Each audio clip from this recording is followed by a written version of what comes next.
This is a Squiz podcast. We're your shortcut to being informed.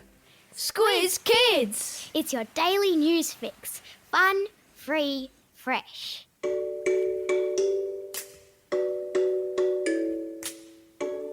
Hello and welcome to Squiz Kids, your fresh take on what's happening in the world around you. I'm Amanda Bauer. It's Wednesday, July 14.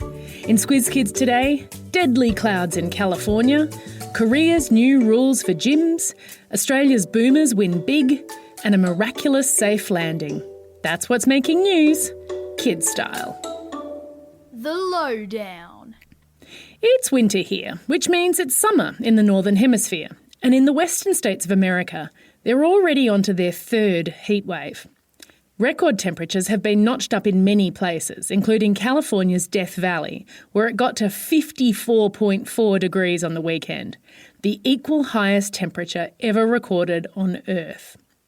Right now, more than 30 million people, which is more than the entire population of Australia, are living under excessive heat warnings.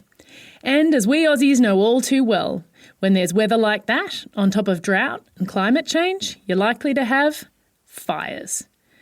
Wildfires, which is what they call bushfires in North America, are raging across the western states right now.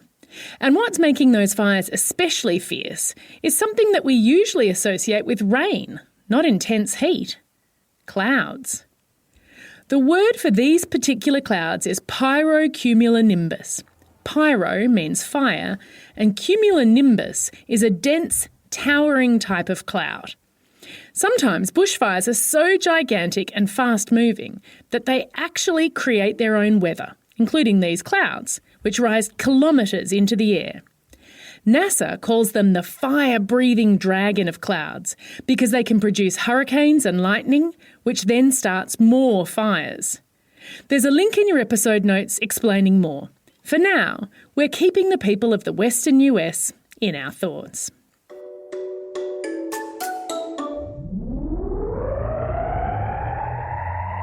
Spin the globe.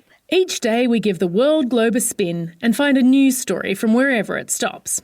And today we've landed in South Korea, where music is being used to fight a new outbreak of COVID-19. Instead of closing gyms where the disease can spread as people huff and puff, health authorities have instead put a ban on high-tempo music. That means anything with a fast pace, more than 120 beats per minute, is banned. Treadmills are also going to be slowed down to just 6 kilometres an hour, which is a fast walk or a slow shuffle. Gym owners are a bit frustrated by the move, wondering how they're supposed to control the music choices of people who exercise with headphones, but the government said the new rules are better than closing gyms down.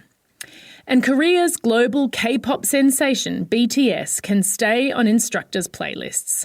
Their two most popular songs, Butter and Dynamite, are under 120 beats per minute. Phew!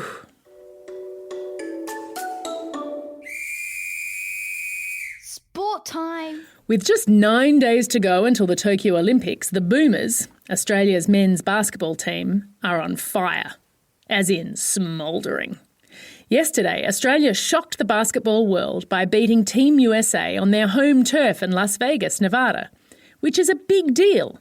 You know, the USA, home of the NBA, the place where basketball was invented, medal winners at every single Olympic basketball competition.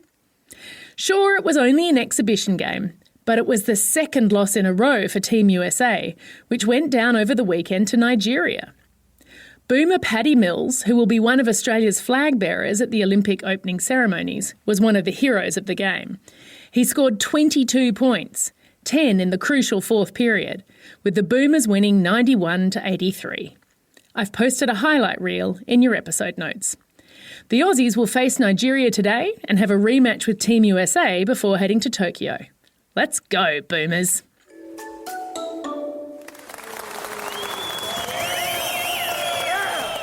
Squiz Kids salutes. We don't know his name, but today we salute the British paratrooper who managed to survive a 4,500 metre fall when his parachute failed to deploy properly.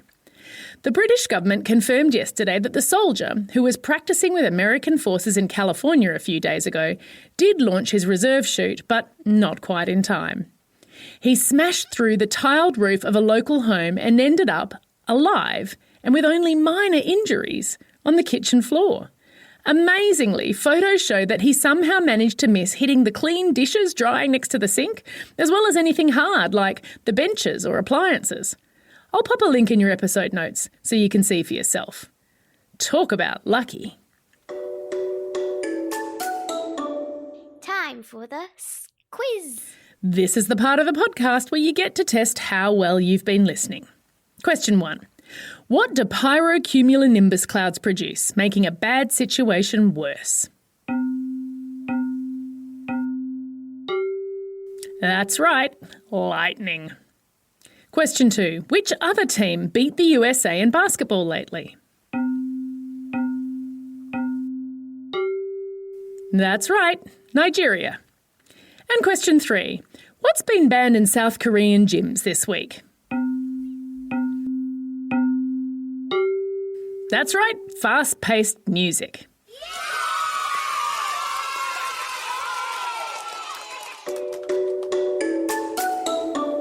Shout-outs.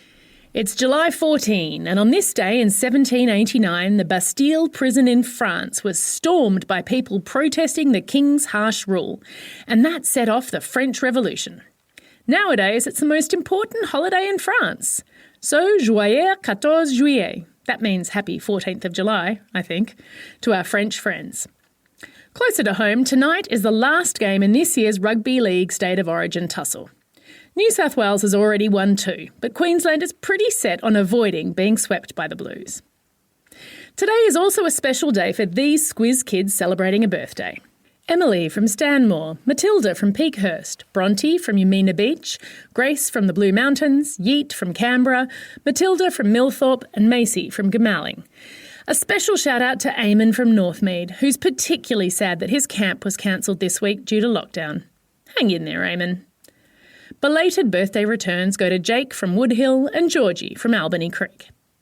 Classroom shout-outs today go to Class 5, 6M and Mr Murray at Valentine Public School, Class 5W and 4B at Skeggs Darlinghurst, Class 5K at Cronulla Public School, Mr Greco's Grade 4s at Mullaloo Beach Primary School, Class 4AM and Mr Manatjee from Long Flat Public School, and a final shout-out to Miss Goldworthy and Chloe from Woodhill State School, who share a birthday today. Don't forget, if you've got a birthday coming up and you want a shout-out, or if you want a classroom shout-out, drop us a line at squizkids@thesquiz.com.au. That's all we have time for today. Thanks for listening to Squiz Kids. We'll be back again tomorrow. In the meantime, get out there and have a most excellent day. Over and out. Squiz Kids is proudly supported by the Judith Neilson Institute for Journalism and Ideas.